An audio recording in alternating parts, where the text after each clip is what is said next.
अस्सलाम वालेकुम नाजरीन, मैं हूं उस्मान खटक और आप देख रहे हैं मेरा यूट्यूब चैनल।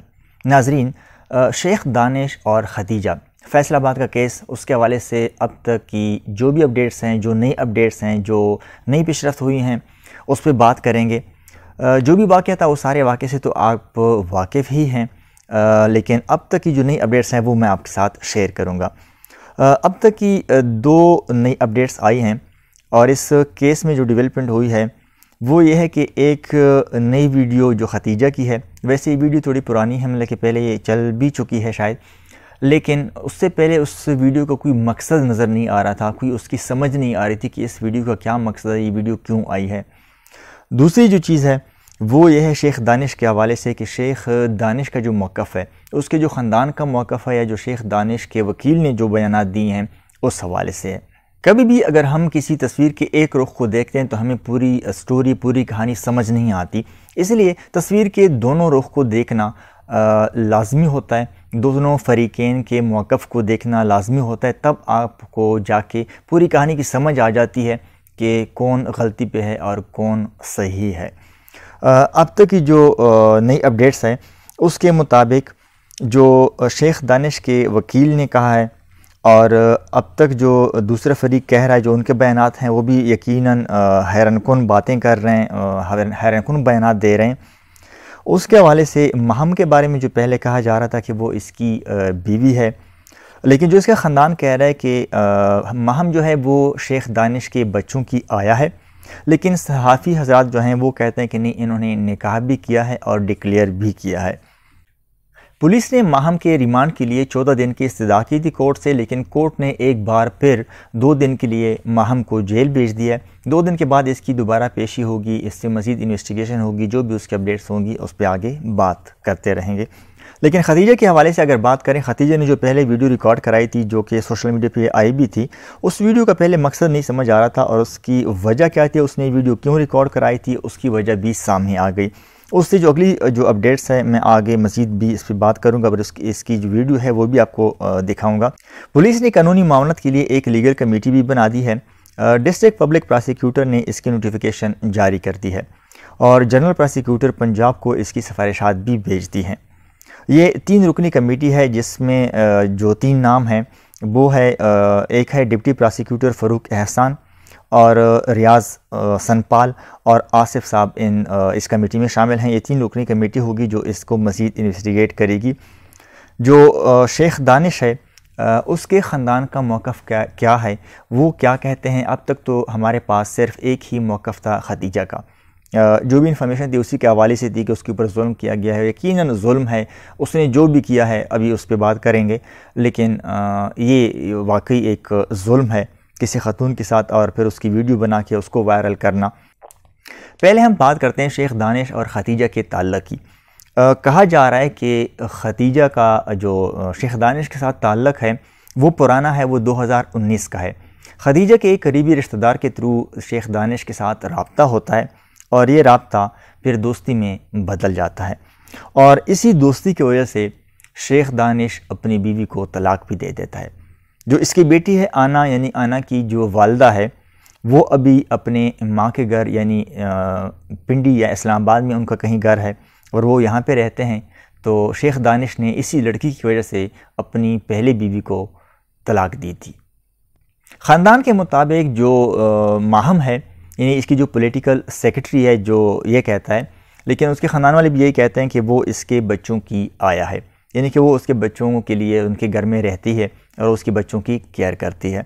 यहाँ पर शेख दानिश के भाई वकास का भी बयान आ गया है। शेख वकास कहता है कि ये ज़्यादती है, जुल्म है, ख़दीजा के साथ जो भी हुआ है मैं उसकी मज़म्मत करता हूँ और जो बेस्ट एक्सपोर्ट फर्म है उसके साथ शेख दानिश का कोई ताल्लुक़ नहीं है। शेख दानिश जो है वो ज़ेड एंटरप्राइजेस चलाते हैं और हम आज से 6 साल पहले अपना कारोबार अलग कर चुके हैं।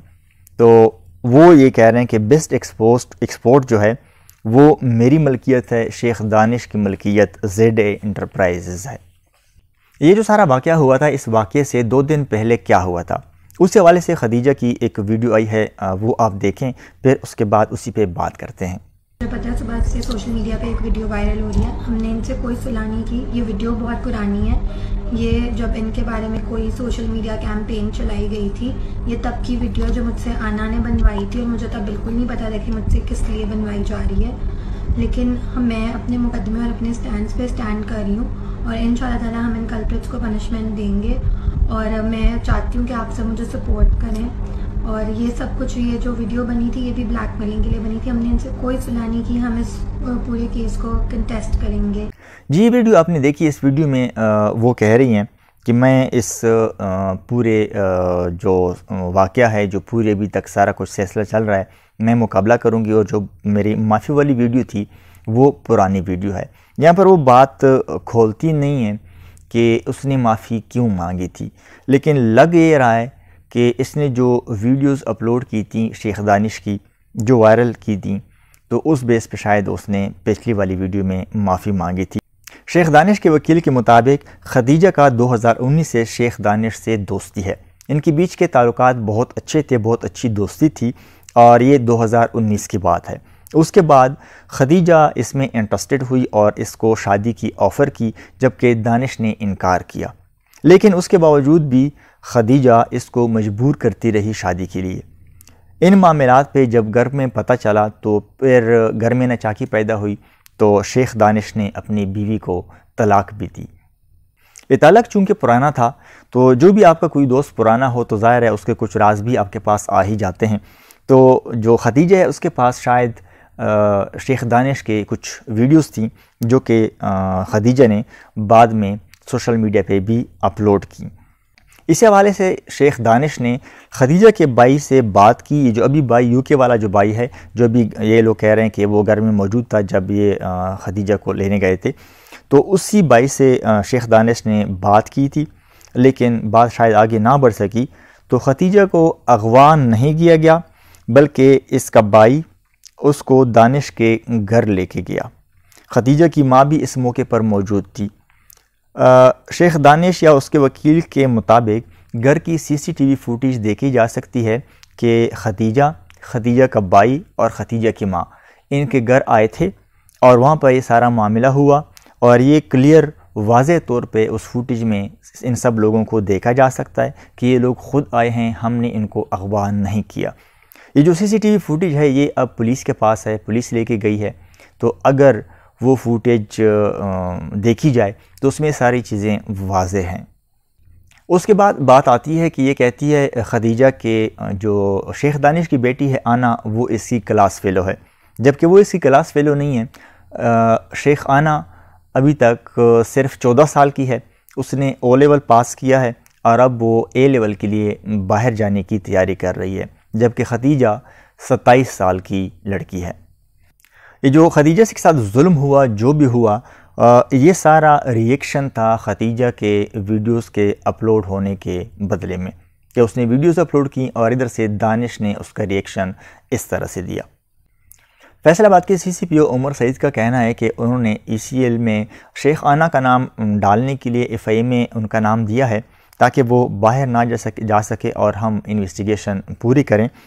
और इसमें जो मज़ीद जो चीज़ें सामने आई हैं वो ये है कि जब पुलिस शेख दानिश के घर आई थी तो वहाँ से उन्होंने असलहा बरामद किया था और उसके अलावा 2 डाले अपने तहवील में लिए। अब तक की जो भी अपडेट्स थी वो मैंने आपके साथ शेयर कर दी। मज़ीद अपडेट्स के लिए मेरे चैनल को देखते रहें और मज़ीद अपडेट्स के लिए मेरे चैनल को सब्सक्राइब भी करें ताकि आने वाली वीडियोज़ की नोटिफिकेशन आपको मिलती रहे। अल्लाह हाफ़िज़।